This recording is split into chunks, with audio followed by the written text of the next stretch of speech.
Halo semuanya, kali ini saya kembali di modul 4 ya.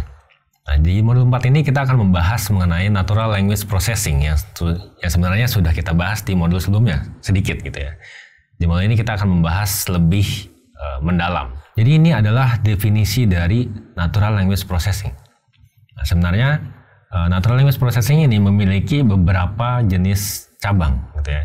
Jadi di atasnya ada NLP dan di bawahnya itu ada NLU, DM, kalau dalam chatbot, dan juga ada NLG gitu. Nah, kalau dalam NLP itu kan sebenarnya bagaimana komputer bisa memahami bahasa manusia gitu kan.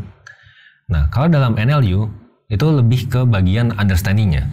Jadi bagaimana komputer benar-benar bisa memahami bahasa manusia. Sementara dalam NLG itu bagaimana komputer bisa mengenerate bahasa manusia gitu ya. Nah, kemudian untuk DM atau Dialogue Management ini adalah bagaimana komputer ini bisa memahami intent gitu ya, intent dan mengkategorisasi juga respon gitu ya, respon yang akan dikeluarkan seperti itu. Nah, di sini ada general mapping dalam chatbot gitu.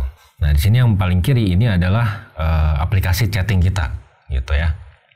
Nah, kemudian setiap kita melakukan input atau ketika kita melakukan chat terhadap suatu chatbot ini, nanti dia akan diproses menggunakan NLU atau Natural Language Understanding, gitu ya. Nah, kalau di sini tulisannya adalah NLP, gitu. Nah, kemudian akan diproses dalam decision making engine-nya. Nah, engine-nya ini bisa berupa rule based, bisa juga berupa machine learning dan lain-lain. Nah, setelah itu dia akan menggunakan generator, message generator menggunakan natural language generation, yang kemudian outputnya ini akan dikeluarkan melalui aplikasi, seperti yang bisa kita lihat di sini. Ya. Baik. Nah, sebenarnya apa aja sih teknik dari NLP ini? Nah, sebenarnya agar komputer bisa membahas gitu ya, agar komputer bisa melihat kata apa sih ini gitu. Komputer itu kan cuma mengerti angka. Maka dari itu kita perlu mengubah kata-kata yang kita ketik itu menjadi angka dulu. Gitu. Nah, untuk mengubah menjadi angka ini ada 3 jenis cara yang bisa saya sampaikan di sini. Cara pertama itu menggunakan Term Frequency Inverse Document Frequency atau TF-IDF. Menggunakan TF-IDF ini, kita akan memberikan bobot terhadap setiap kata yang ada di dalam suatu kalimat atau suatu dokumen gitu. Nah, namun pemberian bobot ini terbatas pada apakah kata ini sifatnya penting atau tidak penting. Gitu. Jadi semakin tinggi bobotnya, maka semakin penting kata tersebut. Nah, cara untuk menentukan bobot ini itu dari frekuensi dari kata tersebut, gitu ya, dibandingkan dengan frekuensi kata tersebut di dokumen yang lainnya. Gitu. Jadi ada banyak gitu dokumen di sini. Nah, cara yang kedua itu ada word embedding. Nah, di dalam word embedding kita menggunakan sesuatu yang bernama vektor. Jadi misalkan satu kata itu bakal memiliki satu vektor gitu ya. Nah, satu vektor ini bisa terdiri dari banyak angka tergantung dari embedding size yang saya set. Misalnya jika saya setting size-nya itu sebanyak 100, maka satu kata akan terdiri dari 100 angka gitu. Nah, untuk biar simple di modul ini kita akan membahas size-nya cukup 2 aja. Jadi satu kata bisa aja memiliki 2 angka yang berbeda gitu. Jadi angka ini akan di-assign secara random, kemudian akan dilakukan pembelajaran oleh model machine learning agar dibuat sedemikian rupa sehingga nantinya angka-angka ini akan berkorelasi satu sama lain. Misalnya ketika saya mencoba untuk melihat nih, misalnya saya lihat hasil dari pembelajarannya, saya lihat kata dari pangeran sama kata raja. Gitu. Ketika saya memplot 2 angka ini di diagram Cartesian, gitu ya. Jadi ada X, ada Y, terus saya plot nih.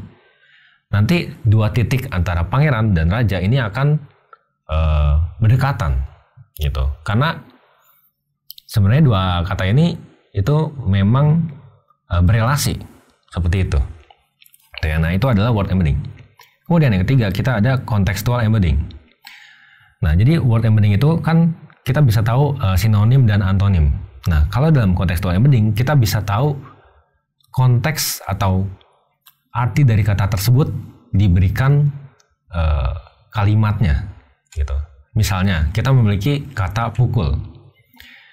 Kalau saya punya kalimat saya dipukul Andi pada pukul 9. Nah, pukul ini kan menjadi ambigu kalau kita hanya menggunakan word embedding. Namun dalam contextual embedding dia bisa mengetahui bahwa pukul yang pertama itu adalah kata kerja, sementara pukul yang kedua itu adalah noun atau kata benda yang menentukan jam gitu ya. Nah, jadi zaman sekarang itu kita itu sudah menggunakan contextual embedding rata-rata. Nah, ini adalah beberapa tugas dalam Natural Language Processing atau NLP yang biasanya digunakan dalam chatbot. Jadi sini ada 3. Yang pertama itu ada sentiment analysis. Sentiment analysis biasanya digunakan untuk menginterpretasikan intent dari pengguna atau sentimen ya, lebih ke sentimen dari pengguna gitu ya, untuk membaca entitas, tema dan topiknya. Kemudian ada juga name entity recognition. Nah, model name entity recognition ini akan mencari kategori dari kata atau term gitu. Misalnya kata Andi. Nah, Andi ini termasuk nama orang gitu, atau kata Jakarta. Nah, Jakarta ini termasuk lokasi dan selebihnya gitu ya. Kemudian ada dependency parsing. Dependency parsing ini adalah bagaimana kita bisa menghubungkan antara satu kata dengan kata yang lainnya. Misalnya, jika saya memberikan kalimat, saya memiliki adik, lalu saya memakan makanannya, gitu. Nah, nya ini, bagaimana komputer bisa tahu bahwa nya ini itu adalah adik saya, gitu. Nah, ini menggunakan dependency parsing. Nah, itu saja materi untuk modul kali ini. Sampai jumpa pada modul berikutnya. Terima kasih.